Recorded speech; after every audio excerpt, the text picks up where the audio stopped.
Hello everyone, कैसे हो आप सभी। आई होप आप लोग अच्छे होंगे, स्वस्थ होंगे और अपने अपने घरों में मस्त होंगे। तो चलिए करते हैं भैया आज के ब्लॉग की शुरुआत। तो फिलहाल आज दिन था भाई 16 अप्रैल, हमारी एनिवर्सरी का दिन। तो जी हाँ, तो आप सोचे होने सुबह सुबह उठ के हम कहाँ जा रहे हैं। तो भाई सुबह सुबह उठ के नहा धो के सबसे पहले तो राघवी को स्कूल ड्रॉप किया, क्योंकि वो कह रही थी कि आप जाओ जहाँ भी जाना है, मुझे नहीं जाना भी स्कूल मिस करके। तो राघवी को हमने स्कूल छोड़ा। इन द मीन टाइम उसका खाना वाना बनाया, अपना बनाया। फिर पतिदेव ने कहा कि नहीं भाई, खाना मुझे खा के नहीं जाना है, वहाँ खा लेंगे। तो मैंने खाना वाना पैक किया। और आपको एक बात बताऊं, खाना पैक करके मैं घर पे ही छोड़ गई और रास्ते में याद आया कि खाना मैं लेके नहीं आई हूँ। और फिर पतिदेव को बोला, पतिदेव बोलते आज तो सच में तू खज्जल हुई पड़ी है। तो क्या करें भाई, सुबह सुबह जाना भी होता है, इतने सारे काम होते हैं। फिर कार्निश को उठाया, नहलाया धुलाया, रेडी वेडी किया। फिर हम निकल पड़े हैं भाई वृंदावन के लिए। तो जी हाँ भाई, खुशी देखिए हमारी, ये पहुंच गए हैं भाई हम वृंदावन श्री धाम में। क्योंकि आज एनिवर्सरी है तो मैंने सोचा क्यों ना जाके बांके बिहारी जी का आशीर्वाद लिया जाए। इतनी पास होके भी भाई हम जा नहीं पाते हैं, क्योंकि सच ही कहते हैं कि जब आपका बुलावा आया होता है वहाँ से आप तभी जा पाते हो। ऐसा नहीं है कि भाई आपका वृंदावन में ही घर है तो आप रोज़ जा रहे हो दर्शन करने के लिए, नहीं। वृंदावन के पास रह के भी भाई लोगों को सालों हो जाते हैं वहाँ दर्शन करने नहीं जा पाते, क्योंकि भाई कान्हा जी का बुलावा नहीं आया होता है। तो बहुत टाइम से मेरा तो बहुत टाइम से मन था, मेरे हस्बैंड का भी, कि हमने जाना है। लेकिन बस थोड़ा टाइम आगे पीछे, एक्चुअली ट्रैवलिंग भी बहुत ज़्यादा हो जाती है इनकी, तो इस चक्कर में बता नहीं पाते हैं। मतलब मैं बोल नहीं पाती कि लेके चलो, लेकिन आज मौका अच्छा था तो मैंने चौका मार दिया भाई। तो चलिए श्रीधाम वृंदावन में पधारो भाई, मेरा वृंदावन।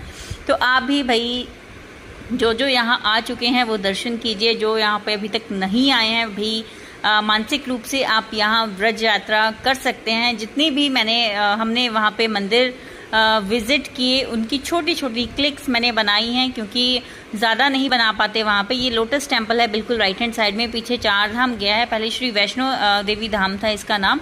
तो यहाँ पे हम जा चुके हैं, लेकिन अभी कुछ एक नई चीज़ें हैं यहाँ पे, लेकिन वो विज़िट नहीं करी हैं। तो साथ में ये देखिए यहाँ हीरा स्वीट्स भी ओपन है लेफ्ट हैंड साइड पे। तो खाने पीने की भाई कोई दिक्कत नहीं है वृंदावन में। आप जब भी आओ टाइम निकाल के आइएगा, क्योंकि ऐसा नहीं है कि आप सोचोगे कि एक दिन में आप पूरा वृंदावन कवर कर लोगे, नहीं। तो फिलहाल हम यहाँ गाड़ी पार्किंग में लगा के, यहाँ आपको रुक्मणी मल्टी लेवल पार्किंग मिल जाएगी, इससे आगे वो गाड़ी जाने नहीं देते हैं। ऑल्दो हमने सोचा था कि आज वेडनेसडे है तो मे भी थोड़ा रश कम होगा, और रश वैसे कम था। हमें मंदिरों में बहुत अच्छे से दर्शन हो गए, क्योंकि जनरली जब भी हम नॉर्मल वीकडेज़ पे जाते हैं ना, वीकेंड पे, तब रश काफ़ी ज़्यादा होता है। तो इस बार हम वीकडे में गए थे तो रश ना के बराबर दिख रहा था। तो इतना नॉर्मल रश था जो कि मंदिरों में रहता है। तो आप देख सकते हो यहाँ लेफ्ट हैंड साइड पर आपको ये प्रेम मंदिर दिख जाएगा पूरा। तो प्रेम मंदिर बाहर से आप दर्शन कर लीजिए, क्योंकि हम गए नहीं थे, कि ऑलरेडी 3 से 4-5 बार हम जा चुके हैं यहाँ पे। तो भाई वृंदावन हम जाएं तो मेन हमारा मकसद रहता है कि सबसे पहले तो श्री बांके बिहारी जी के दर्शन किए जाएं। तो हम भी फ़िलहाल सीधे जा रहे हैं वहीं दर्शन करने के लिए। और साथ में आप देख सकते हो ये वृंदावन ही है। वृंदावन की मानसिक रूप से आप यहाँ पर यात्रा कर सकते हो। प्रेम मंदिर के सामने ये जगह है, बिल्कुल प्रेम मंदिर के साथ। तो हम भी देखते हुए जा रहे थे, क्योंकि नॉर्मली कई बार ऐसा होता है कि हम शाम को जाते हैं तो अंधेरा हो जाता है, तो इतना यहाँ पे थोड़ा दिखाई नहीं देता है। लेकिन आज थोड़ी सी क्लिक्स मैंने ली हैं यहाँ आसपास की। और ये जो भैया थे ऑटो रिक्शा वाले, ये गवर्नमेंट ने अपनी साइड से चलाए हैं। तो यहाँ पे टिकट प्राइस जो है इनका फिक्स रहता है 30 रुपीज़ 40 रुपीज़। तो वो आप देख सकते हो। लेकिन जो ऑटो रिक्शा वाले हैं वो बाहर से लेके जाते हैं, जो प्राइवेट हैं, तो वहाँ तो लगेगा ही।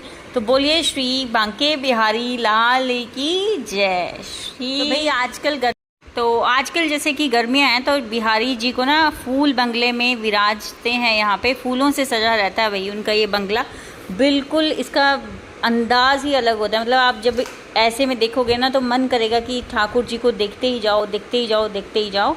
बहुत ही भव्य अलौकिक दर्शन होते हैं, बहुत ही प्यारे लगते हैं बिहारी जी। तो ये बिहारी जी का मंदिर है। और उसके बाद देखिए भी हम पहुंच गए थे श्री राधा वल्लभ लाल जी के मंदिर में। तो यहाँ जाने का हमने सोचा नहीं था, लेकिन कहते हैं ना बिहारी जी ने आपको भी जहाँ जहाँ बुलाया है वहाँ वहाँ आपको जाना है। तो बहुत ही मन खुश हुआ यहाँ जाके भी। यहाँ पे हमारी दूसरी बार विज़िट थी श्री राधा वल्लभ लाल जी के मंदिर में। तो बहुत अच्छा लगा। तो ये पूरा यहाँ का आंगन है, मतलब जो भी है मंदिर का जो प्रांगण है वो ये है। तो यहाँ पे हम दोनों पहुँचे हुए हैं, अभी गार्निश है हमारे साथ। तो यहाँ पे भी हमने खूब इंजॉय किया, मस्ती की, दर्शन किए, प्रसाद लिया और चले हैं फिर। अब पहुँच गए हैं भाई हम श्री निधिवन जी में।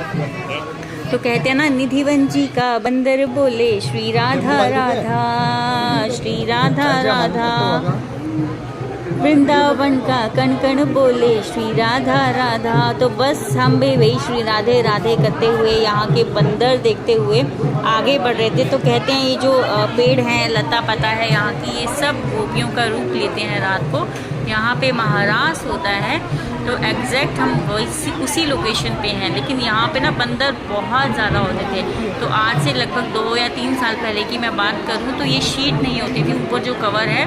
तो बंदरों का आतंक बहुत ज़्यादा था। और एक बार तो राघवी के हाथ से ना प्रसाद भी छीन के ले गए थे।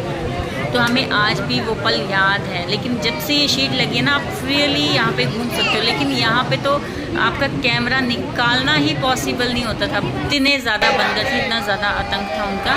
तो यहाँ पे देखिए आगे मंदिर है, तो इस जगह में थोड़ा सा आपको रश लग रहा होगा, लेकिन इतना ज़्यादा रश नहीं था।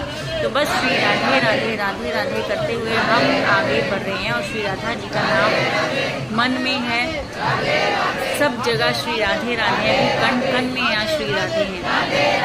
तो आप भी नाम लीजिए और दर्शन कीजिए श्री राधा रानी जी के। और देखिए यहाँ पे बंदर भी आ गए हैं, बंदर का नाम दिया ना, हर जगह बंदर होते हैं यहाँ पे।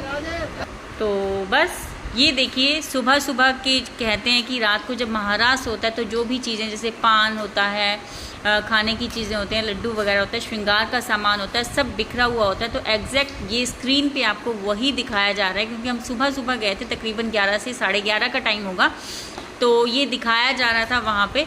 अभी भी मंदिर में सामने हमने उसके भी दर्शन किए, बहुत अच्छा लगा। क्योंकि निधिवन जी से ये देखिए एनिवर्सरी वाले दिन राधा रानी जी का प्रसाद, सुहाग का सामान मिला। मुझे तो इससे ज़्यादा और कुछ नहीं चाहिए भाई, आनंद आ गया आज तो। और ये निधिवन जी का यहाँ पे प्रांगण है, आप भी देखिए, दर्शन कीजिए। देखिए लोग कैसे यहाँ पे झूम रहे हैं। कहते हैं जब भी आप कभी वृंदावन आओ, यहाँ से हंस के, ताली बजा के, नाचते गाते हुए जाना, बहुत अच्छा रहता है। पूरी ज़िंदगी पर ऐसी हंसी खुशी रहना, बिहारी जी को बोलना ऐसे ही हंसी खुशी हमें यहाँ पे बुलाते रहे। तो हमने भी यहाँ एंजॉय किया। भी अपनी शादी में तो सब डांस करते हैं, सब नाचते हैं। तो बिहारी जी के आंगन में आके यहाँ नाचा नहीं तो क्या नाचा। तो मैं पतिदेव को यही बोल रही थी, एनिवर्सरी मेरी नहीं है, आपकी भी है, और इससे ज़्यादा अच्छा मौका एनिवर्सरी सेलिब्रेट करने का हमें नहीं मिल सकता। तो भाई हमने भी थोड़ा सा यहाँ पे एंजॉय किया। अंदर मंदिर में भी कीर्तन हो रहा था और सब लोग इतनी मस्ती से झूम रहे थे, बहुत आनंद आया यहाँ पे, बहुत ज़्यादा आनंद आया। निधिवन मस्ट विजिट प्लेस है, इसको कभी भी स्किप मत कीजिएगा। तो ये भी हमारी लिस्ट में नहीं था, लेकिन कहते हैं ना ठाकुर जी ने बुलाया था, भी हम वहाँ भी चले गए। तो हमारा ना एक बंशीवट और गोपेश्वर महादेव पेंडिंग था, हम आज तक वहाँ नहीं गए, तो हमने सोचा था वहीं जाएंगे। तो भाई नेक्स्ट डेस्टिनेशन हम पहुँच चुके हैं, गोपेश्वर महादेव। अंदर है शिव जी की पिंडी, ये एंट्री पे आपको मिल जाएगा शिवलिंग। यहाँ पे भी आप जल चढ़ा सकते हो। तो हमने भी श्रद्धा भाव से अपना जल अर्पित किया, पुष्प अर्पित किए और बिलपत्र वगैरह यहाँ पे चढ़ाया और बहुत ही आनंद आया। और उसके बाद उसके साथ में ही थोड़ी दूर पे आपको बंशीवट मंदिर मिल जाएगा। तो आप जब भी वहाँ जाओ तो बंशीवट मंदिर भी ज़रूर जाइएगा। तो ये एग्जैक्ट आपको वहीं के दर्शन हो रहे हैं। ये बंशीवट मंदिर के बारे में ये भी मान्यता है कि अगर आप ध्यान लगा के, कान लगा के यहाँ सुनते हो ना पेड़ के पास, तो कभी कभी आपको बीच में बांसुरी की आवाज़ भी सुनाई देती है। और ये देखिए यहाँ पे बहुत ही प्यारी चीज़ बनाई गई है। आई थिंक बिहारी जी हैं, उनके सखा हैं, आपस में यहाँ बंसी बजाया करते थे यहीं पे। तो एग्जैक्ट वही प्लेस देखने का हमें मौका मिला, तो बहुत अच्छा लग रहा था। कहते हैं अगर यहाँ पे मन्नत मांगी हो किसी ने, पूरी हो जाए, तो यहाँ बंशी भी चढ़ाते हैं, चांदी की या कोई भी। तो मैंने यही सुना है। और यहाँ पे देखिए, इसके दर्शन कीजिए। आपको कैसा लगा कमेंट सेक्शन में बताइएगा और श्री राधे राधे ज़रूर लिखिएगा। तो तो बस थोड़ा टाइम हमने यहाँ पे वेट किया, आनंद लिया यहाँ बैठ के थोड़ी देर। बहुत सुकून आ रहा था, बहुत अच्छा लग रहा था यहाँ पे। और उसके बाद भाई हम सीधे निकल गए थे पलवल में। और तो पलवल एंट्री हमारी हो चुकी है, क्योंकि राघवी को भी लेना था स्कूल से। ऑलरेडी हम थोड़ा लेट हो चुके थे, तो हमने कुछ सुबह से खाया पिया नहीं था। जो पैक किया था वो तो घर पे ही था, एज़ इट इज़, आपको पता है। लेकिन हमने सोचा था कुछ खा लेंगे बाहर, लेकिन टाइम इतना हो गया था, क्योंकि हम ना एक बार जाते हैं तो भाई ठाकुर जी में मग्न हो जाते हैं। हम सोचते हैं इस मंदिर भी जाते हैं, इस मंदिर भी जाते हैं, हमारा यही रहता है। तो बस खाना वाना तो भाई होता रहता है, ठाकुर जी के दर्शन जितने मिल जाएं उतने कम है। तो उसके बाद हमने राघवी को लिया, और उसके बाद हमने सोचा कि केक वेक जो भी खाने का सामान लेना है वो लेके यहाँ से चलते हैं, तभी सीधे घर पहुँचते हैं, बार बार कौन आएगा। तो बस राघवी ने जो खाना था बर्गर फ्रेंच फ्राइज़ वगैरह उसके लिए, कार्निश यहाँ पसंद कर रहा है भाई क्या खाना है, आइसक्रीम्स वगैरह ली, जो भी बच्चों ने खाना था भाई वो ले लिया। और उसके बाद फिर हम यहाँ से निकल आए थे, और घर आके भाई कार्निश को सबसे पहले खिलाया पिलाया, और उसके बाद अपने लिए बनाई चाय, बर्गर वगैरह रखे, और जो मैंने खाना पैक किया था ना भाई वो भी रखा। और राघवी देखिए लगी हुई है अपने फ्रेंच फ्राइज़ खाने के लिए। तो बस उसके बाद ना शाम को इनको फिर से भूख लगी, बनाया पोहा एंड चाय, फिर वही केक वेक कट करा, हमने अपना केक वेक खाया। तो इतनी वीडियोस इसकी शूट नहीं कर पाई, क्योंकि थके भी थे, इसका होमवर्क भी कराना था, बहुत सारे काम रहते हैं भाई, एक काम नहीं होता है। तो बस ऐसे करके हमारी एनिवर्सरी सेलिब्रेट हो गई, और बच्चों को सुला बुला के भाई ये हमारा टाइम है। बहुत ही मस्ती से ठंडी ठंडी आइसक्रीम खाने का मज़ा ही कुछ और है भाई। और ये है इनकी as it is sugar free.